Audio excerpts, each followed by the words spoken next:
Welcome to Sakshi Telangana public service commission ఇటీవలే assistant executive engineering ఉద్యోగాలకు సంబంధించిన ఫలితాలను విడుదల చేసిన విషయం తెలిసిందే.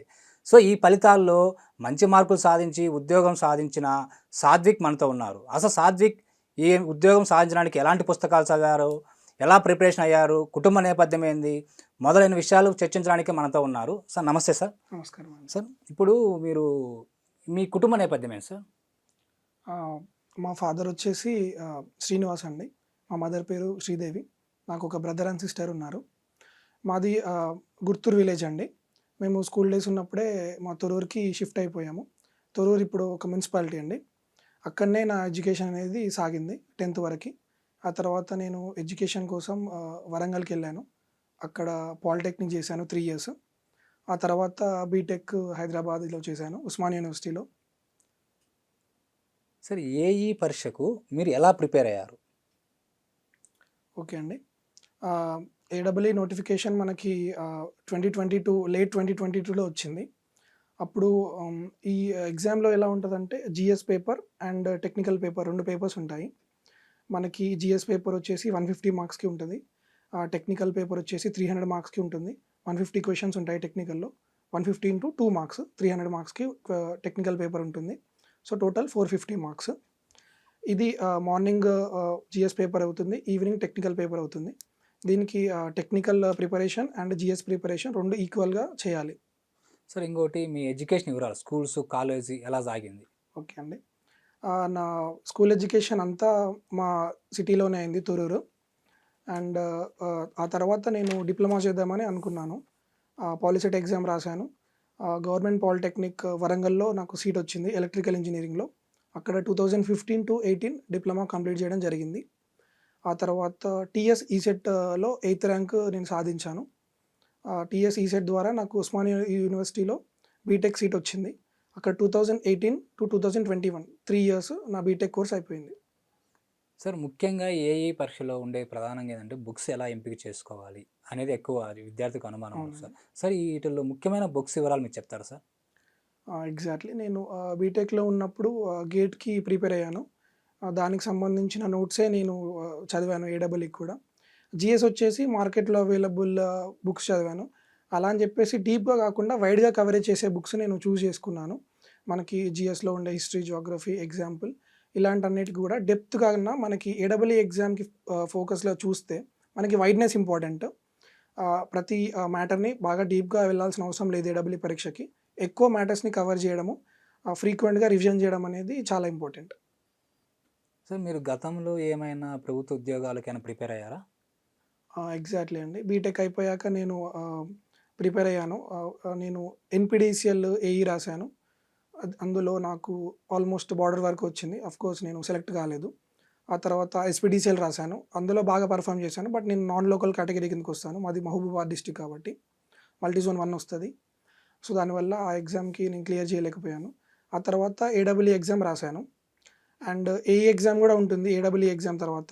బట్ ఏడబ్ల్యూ ఎగ్జామ్ క్రాక్ చేశానని తర్వాత ఏడబ్ల్యూ ఎగ్జామ్, పిఎల్ ఎగ్జామ్ ఇవన్నీ నేను రాయడానికి తలుచుకోలేదు.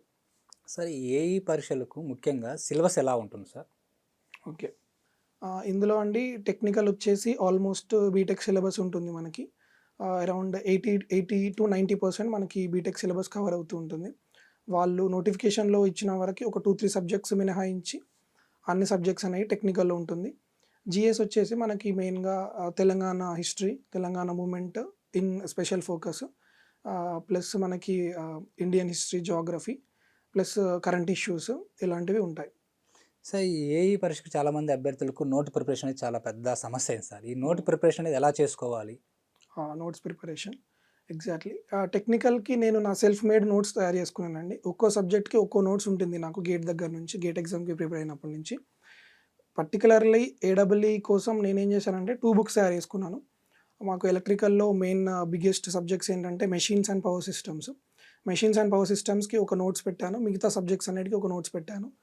చిన్న చిన్న సబ్జెక్ట్స్ లైక్ మెజర్మెంట్స్ కావచ్చు, మనకి ఇంకా పవర్ సిస్టమ్స్ లాంటి పెద్ద సబ్జెక్ట్స్కి ఏమో హెవీగా నోట్స్ ప్రిపేర్ చేసుకున్నాను. డెప్త్గా వెళ్ళాను. మెషిన్స్లో కూడా డెప్త్గా వెళ్ళాను. మిగతా measurement subject analog electronics, digital electronics weightage తక్కువగా ఉంటుంది కాబట్టి దాన్ని రివిజన్ కోసం లైక్ ఎవ్రీ సబ్జెక్ట్ 2-3 పేజెస్ ఈ చిన్న చిన్న subjects. And biggest subjects like machines power సిస్టమ్స్కి అయితే 15-20 పేజెస్ షార్ట్ నోట్స్ ప్రిపేర్ చేసుకున్నాను. ఈ షార్ట్ నోట్ని మనము ఎన్నిసార్లు రివిజన్ చేసామన్నది ఇంపార్టెంట్.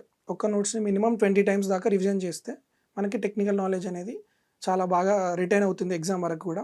ఎగ్జామ్ ముందు వీక్ వరకు కూడా ఫార్ములాస్ కానీ ఇంపార్టెంట్ టాపిక్స్ కానీ రివైజ్ చేయాల్సిన అవసరం ఉంటుంది. సరే, ఏఈ పరీక్షకు రావాలని మీకు ఎవరైనా అడ్వైజ్ చేశారా, లేదంటే మీరే ఈ పరీక్ష రాయాలనుకున్నారా ఏమన్నా? ఆ, మా ఫాదర్ వచ్చేసి నాకు ఎక్కువ సపోర్ట్ అండి ఫస్ట్ కార్ నుంచే. గవర్నమెంట్ జాబ్కి క్రాక్ చేయి మంచిది అది కూడా. లైక్ ఇప్పుడు నేను ఎన్పిడిసిఎల్ ఎగ్జామ్ రాసేటప్పుడు ఆ, అన్నారు ఇది గెస్టెడ్ పోస్టా అంటే కాదు అని చెప్పేసి, ఏడబ్ల్యూ గెస్టెడ్ పోస్టా అంటే అవును అంటే ఏడబ్ల్యూ మీద ఫోకస్ ఎక్కువ చేయని చెప్పేసి చెప్పారు. ఆ తర్వాత నేను ప్లేస్మెంట్స్ కూడా కాలేజ్ నుంచి ఏం అప్లై చేయలేదు. మెయిన్లీ మా ఫాదర్ ఏంటంటే నువ్వు ఇమీడియట్గా బీటెక్ అయిపోయాక ఉద్యోగం చేయాల్సిన అవసరం లేదు, మంచి ఉద్యోగం తెచ్చుకో అని చెప్పేసి నాకు ఎప్పుడూ సపోర్ట్ ఇచ్చారు. సో ఏఈ పరీక్షకు మీరు ప్రత్యేకమైన కోచింగ్ తీసుకున్నారా, లేదంటే కోచింగ్ తీసుకోకపోతే కోచింగ్ కంపల్సరీ అవసరమా? ఏడబ్ల్యూకి అంటూ నేను సపరేట్గా కోచింగ్ ఏం తీసుకోలేదండి. నేను ఇంట్లోనే ఉండి సెల్ఫ్ ప్రిపరేషన్ అయ్యాను. జిఎస్కి కూడా సెల్ఫ్ ప్రిపరేషన్ అయ్యాను. మార్కెట్లో దొరికే బుక్స్తో సహా నా టెక్నికల్ నాలెడ్జే నేను వాడుకున్నాను. నాకేమైనా డౌట్స్ లాంటివి వస్తే మేము మా ఫ్రెండ్స్ని కాంటాక్ట్ అయ్యేది, ఆ ఫ్రెండ్ సర్కిల్లోనే మేము డౌట్స్ అన్ని క్లియర్ చేసుకునేవాళ్ళం. సార్, ఫస్ట్ కానించి కానీ ఇప్పటికి కానీ మీకు ఓవరాల్గా ఇన్స్పిరేషన్ ఎవరు సార్? ఇన్స్పిరేషన్ వచ్చేసి నాకు మా ఫాదరే అండి ఫస్ట్ కాడ నుంచి కూడా. మా ఫాదర్ మెయిన్గా ఒకటే చెప్తారు ఏంటంటే మా ఫాదర్ ఏంటంటే మెయిన్లీ ఈ ప్యాకేజెస్ వీటన్నిటి మీద ఎక్కువ ఇంట్రెస్ట్ ఉండదు మా ఫాదర్కి. సో ఐటీలో వాళ్ళ కొడుకు ఇంత ప్యాకేజ్ తెచ్చుకున్నాడు అవన్నీ కూడా నాకు ఏం చెప్పేవారు కాదు. నీ గోల్ ఏంటో నువ్వు చూసుకో, మంచి జాబ్ తెచ్చుకో, అన్ని పైసలు ఇన్ని పైసలు అని చెప్పేసి అంత పర్టికులర్గా ఏమి ఉండకపోయేదండి మా ఫాదర్. సార్, ఫాదరు అంటున్నారు, మీ కుటుంబం అంటున్నారు. సో మీకు మీ ఫాదర్కి బాండింగ్ ఎలా ఉంటుంది అలా? మేము చిన్నప్పటి కాడి నుంచి మా ఫాదర్ మాకు క్లోజే అండి. అలా అని చెప్పేసి మా ఫాదర్ ఎప్పుడు మమ్మల్ని లైక్ ప్రౌడ్గా ఏమీ చెప్పుకోడు. అంటే అతనికి ఇన్నర్గా చాలా హ్యాపీనెస్ ఉంటుంది. నేను 10th కానీ మంచి మార్క్స్ తెచ్చుకున్నప్పుడు, డిప్లొమాలో ర్యాంక్ తెచ్చుకున్నప్పుడు, గేట్లో ఒక డీసెంట్ ర్యాంక్ తెచ్చుకున్నాను, ఇప్పుడు ఏడబ్ల్యూకి డీసెంట్ ర్యాంక్ తెచ్చుకున్నాను. అప్పుడు మా డాడీకి చాలా హ్యాపీనెస్గా ఉంటుంది. ఈవెన్ మా మదర్కి కూడా. మా బ్రదర్ నాకు ఇంకా ఎక్కువ సపోర్ట్గా ఇచ్చేవారు. మా బ్రదర్ ఎలా అంటే లైక్ నాకు అది ఉన్నా ఏది కావాలన్నా ఫస్ట్ మా డాడీని అడగాలన్నా, అంటే నేనేమన్నా మొహమాట పడ్డా కూడా ఇది మనీ ఎక్కువ అవుతుందేమో ఈ బుక్స్కి అని అంటే అలాంటివి అయినా నేను చూసుకుంటా అని చెప్పేసి మా బ్రదర్ నాకు చాలా ఎక్కువ సపోర్ట్ ఇచ్చేవారండి. సార్, ఏఈ పరీక్షలు అంటే అభ్యర్థులకు చాలామంది భయం ఉంటుంది సార్. అంటే ఇది మన వల్ల కాదు, మేము సాధించలేము అనే భయం ఉంటుంది. సో ఆ భయం పోయి వాళ్ళు కూడా ఉద్యోగం సాధించాలంటే మీరు ఎటువంటి సలహాలు ఇవ్వగలుగుతారు సార్? ఫస్ట్ కోర్స్ భయం అనేది అందరికి ఉంటుందండి. కానీ భయపడుతూ మనం ప్రిపరేషన్లో స్టేజెస్లో మనం డిస్కరేజ్ మాత్రం అవ్వద్దు. భయాన్ని మనం ఎలా చూసుకోవాలంటే ఇప్పుడు ఒక ఎగ్జామ్ మనం ఇస్తుంటే అదే లైక్ లాస్ట్ అటెంప్ట్ లాగా చూసుకోవాలి. నేను స్టార్టింగ్లో ఒక 2-3 పరీక్షలు రాశాను. అందులో నేను కోర్స్ నేను జాబ్ సంపాదించలేదు. కానీ అలా అని డిస్కరేజ్ కాలేదు. మా ఫ్రెండ్స్ని కూడా చాలామంది స్టార్టింగ్లోనే క్లియర్ చేశారు చాలా ఉద్యోగాలు. సో వాళ్ళని కూడా నేను చూసి మా ఫ్రెండ్స్ని చేసినప్పుడు నేను కూడా చేయగలుగుతాను. కోర్స్ ఒక్కొక్కరికి ఒక్కోసారి టైం వస్తుంది. అలా అని చెప్పేసి డిస్కరేజ్ మాత్రం అవ్వద్దు. ఈసారి క్లియర్ అవ్వలేదు అని చెప్పేసి మనం నిజాయితీగా మనం ట్రై చేయాలి. సార్, మామూలుగా మీ హాబీస్ ఏంటి సార్? హాబీస్ అంటే నేను ఎక్కువ మూవీస్ బాగా చూస్తానండి. మూవీస్ చూస్తాను. ఆ తర్వాత ఫ్రెండ్స్తో తిరగడం అనేది కోర్స్ ఇట్స్ నార్మల్గా హ్యాబిట్ ఉంటుంది. అలా అని చెప్పేసి ఎక్కువ టైం వేస్ట్ లాంటిది కూడా చేయను. చదవాల్సిన టైంలో చదవాలి, ఎంజాయ్ చేయాల్సిన టైంలో ఎంజాయ్ చేయాలి.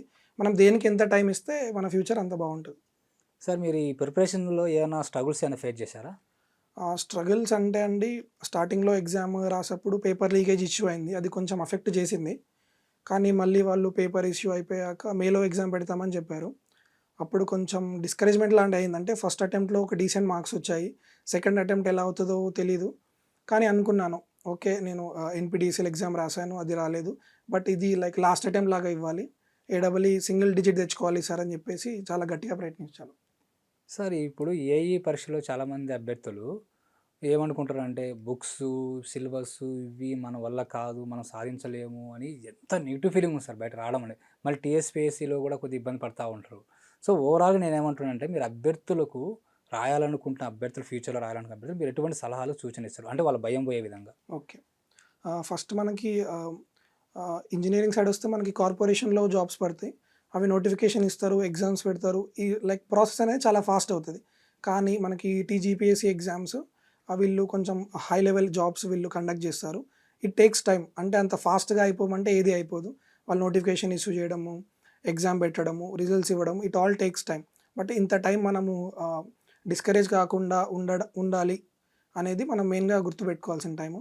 మనకి ఇప్పుడు నోటిఫికేషన్ 22లో వచ్చింది, కానీ ఇప్పుడు మనకి జాబ్ అనేది 24లో మనకు ఫైనలైజ్ అయింది. 2 ఇయర్స్ అనేది ఆల్మోస్ట్ 2 ఇయర్స్ అనేది జర్నీ ఇక్కడ అయిపోయింది. 2 ఇయర్స్ కదా నేను డిస్కరేజ్ అయిపోతా, నా వల్ల కాదు అని చెప్పేసి అనుకోవడం అనేది కరెక్ట్ కాదు. కోర్స్ మీ ఫ్యామిలీ సిచ్యువేషన్స్ మీద కూడా డిపెండ్ అయి ఉంటుంది. మనకు ఫ్యామిలీ సపోర్ట్ అనేది చాలా ఇంపార్టెంట్. మనకి ఫ్యామిలీ సపోర్ట్ ఇస్తే మనం ఎటువంటి భయం లేకుండా ప్రయత్నించాలి. సార్ ఇంకోటి, మీరు చదివిన ఎవరైనా కొందరు అభ్యర్థులు ప్రిపరేషన్ అవుతుంటారు. ప్రిపరేషన్ టైంలో అంతా బాగానే ఉంటుంది, చదివిన దాన్ని గుర్తుపెట్టుకో ఎగ్జామ్స్ రాసినప్పుడు అది గుర్తుండదు. సో అలా ఎగ్జామ్ రాసినప్పుడు గుర్తుండాలంటే ఎలాంటి స్ట్రాటజీ ప్లాన్ అంటే ఫాలో అవ్వాలంటారు? ఎగ్జాక్ట్లీ అండి. మెయిన్గా రివిజన్ ఈజ్ కీ అండి. ప్రతిదానికి రివిజన్ బాగా చేయాలి. అది టెక్నికలే కావచ్చు, జిఎస్ కావచ్చు, కరెంట్ అఫైర్స్ కావచ్చు, ఎనీథింగ్. దేనికి ఎంత ఇంపార్టెన్స్ ఇచ్చామనేది చాలా ఇంపార్టెంట్. కోర్స్ కొంతమందికి ఫేవరెట్ సబ్జెక్ట్స్ ఉంటాయి, ఈజీ సబ్జెక్ట్స్ ఉంటాయి. ఈజీ సబ్జెక్ట్ ఉంది కదా అని అదే రివైజ్ చేసుకుంటూ కూర్చోవడం కరెక్ట్ కాదు. మనకి మాక్ టెస్ట్ రాయాలి. ప్రీవియస్ ఇయర్ క్వశ్చన్స్ ఉంటాయి, మనకి మార్కెట్లో అవైలబుల్గానే ఉంటాయి. ఆన్లైన్లో కూడా క్వశ్చన్స్ మనకు దొరుకుతాయి. అవి ట్రై చేయాలి. ట్రై చేసి మనం ఏ సబ్జెక్ట్లో వీక్ ఉన్నామో ఆ సబ్జెక్ట్ మీదుగా ఇంకొంచెం ఎక్కువ ఫోకస్ పెట్టడం అనేది ట్రై చేయాలి. పర్టికులర్ ఈ టాపిక్ నేను మిస్టేక్ చేస్తున్నా, క్యాలిక్యులేషన్లో మిస్టేక్ చేస్తున్నా, క్వశ్చన్ రీడింగ్లో మిస్టేక్ చేస్తున్నా. At the same time exam టైమ్స్లో కూడా టెన్షన్ లాంటిది ఏం పెట్టుకోకుండా ఉండాలి. బబ్లింగ్ అయినా, హాల్ టికెట్ నెంబర్ ఫిల్లింగ్ అయినా, ఇలాంటి వాటిలో కూడా అసలు టెన్షన్ తీసుకోవాల్సిన అవసరం లేదు. మనకున్న 3 అవర్స్ మనం ఎంత బెస్ట్గా పెడితే మనకు ఆ రిజల్ట్ అనేది అంత బాగుంటుంది. ప్రిపరేషన్ మనకు 3 months కావచ్చు, 3 years కావచ్చు. మనకు మెయిన్ ఇంపార్టెంట్ వచ్చేసి ఎగ్జామ్ రాసే 3 hours అండి. సార్ ముఖ్యంగా మేజర్ కరెంట్ అఫైర్స్ ఉంటుంది. ఈ కరెంట్ అఫైర్స్ మీరు 6 months నుంచి ముందు ప్రిపేర్ అయ్యారా, 1 year నుంచి తీసుకున్నారు? ఏ విధంగా ప్రామాణికంగా తీసుకొని ప్రిపేర్ అయ్యారు? అవునండి. ఫస్ట్ ఎగ్జామ్ జనవరిలో అయినప్పుడు నేను 1 year కరెంట్ అఫైర్స్ బాగా డీప్గా చదివాను. కానీ ఆ ఎగ్జామ్ అనుకోకుండా లీకేజ్ అవ్వడం వల్ల మళ్ళీ మేలో ఎగ్జామ్ పెట్టారు. మేలో ఎగ్జామ్ పెట్టేటప్పుడు లాస్ట్ 6 months అనేది చాలా బాగా ఫోకస్ చేశాను. ఎందుకంటే ఫస్ట్ కండక్ట్ చేసిన పేపర్లో వాళ్ళు 1 year ఆల్రెడీ ఇచ్చేసి ఉన్నారు. సో ఈ లాస్ట్ 6 months ఫోకస్ చేద్దామని చెప్పేసి నేను జనవరి టు మే కరెంట్ అఫైర్స్ మీద బాగా ఫోకస్ చేశాను. దీనికి నేను ఎక్కువగా యూజ్ చేసిన సోర్స్ వచ్చేసి యూట్యూబ్లో రకరకాల ఛానల్స్ వాళ్ళు పెడతారు. అందులో ద బెస్ట్ ఛానల్స్ని చూస్ చేసుకోవడం. ఎందుకంటే షార్ట్ అండ్ క్రిస్ప్గా ఉండాలి ఏడబ్ల్యూకి అనేది. మనకి గ్రూప్స్ లాంటి ఎగ్జామ్స్కి అంత డీప్గా కరెంట్ అఫైర్స్ మనకు అవసరం లేదు ఏడబ్ల్యూ లెవెల్లో చూసుకుంటే. సో ఎక్కువ వైడ్గా కవరేజ్ చేయడం అనేది చేశాను. కరెంట్ అఫైర్స్లో మెయిన్గా రీసెంట్గా జరిగిన ప్రాజెక్ట్స్ కావచ్చు, ఇన్వెస్ట్మెంట్స్ కావచ్చు, లేకపోతే అవార్డ్స్ కావచ్చు, నోబెల్ ప్రైజెస్ కావచ్చు, ఇలాంటి వాటి మీద ఫోకస్ చేశాను. సార్ మరో ముఖ్యమైన విషయం ఏంటంటే జనరల్ స్టడీస్ పైన మీరు ఎలా ఫోకస్ పెట్టి చదివారు సార్? ఎగ్జాక్ట్లీ. జనరల్ స్టడీస్కి, తెలంగాణ హిస్టరీ అండ్ కల్చర్కి నేను అంత హెవీగా కాకుండా, తెలుగు అకాడమీ లాంటి బుక్స్ కాకుండా నార్మల్గా ఏడబ్ల్యూ లెవెల్లో షార్ట్ అండ్ క్రిస్ప్గా ఉండే బుక్స్ని చూస్ చేసుకున్నాను. ఆ బుక్స్లో హైలైట్ చేయడము, ఆ తర్వాత మనం సపరేట్గా నోట్స్ ప్రిపేర్ చేసుకోవడము తెలంగాణ హిస్టరీకి. At the same time geography లాంటి పార్ట్స్లో తెలంగాణ మీద ఫోకస్, లైక్ డ్యామ్స్ కావచ్చు, మన దగ్గర ఉన్న tiger reserves, national parks, and రీసెంట్గా మన దగ్గర ఉండే ఇన్వెస్ట్మెంట్స్, టీ హబ్కి సంబంధించిన విషయాలు కానీ, రీసెంట్గా కరెంట్ అఫైర్స్లో ఉన్న న్యూస్ పేపర్ కూడా రీడ్ చేశాను. అంత హెవీగా కాకపోయినా మెయిన్గా Telangana focus and all India లెవెల్లో ఇంపార్టెంట్ ఇష్యూస్ అనేటివి నేను చదివాను. ఓకే సార్, చివరిగా మీరు ఫైనల్గా మీరు ఇచ్చేదంటే పోటీ పరీక్షలకు ప్రిపేర్ అయ్యే అభ్యర్థులకు మీరు ఇచ్చే సలహాలు, సూచనలు సార్? ఎగ్జాక్ట్లీ. ఒకటండి, గవర్నమెంట్ జాబ్స్కి ప్రిపేర్ అవ్వాలనుకుంటారు చాలామంది.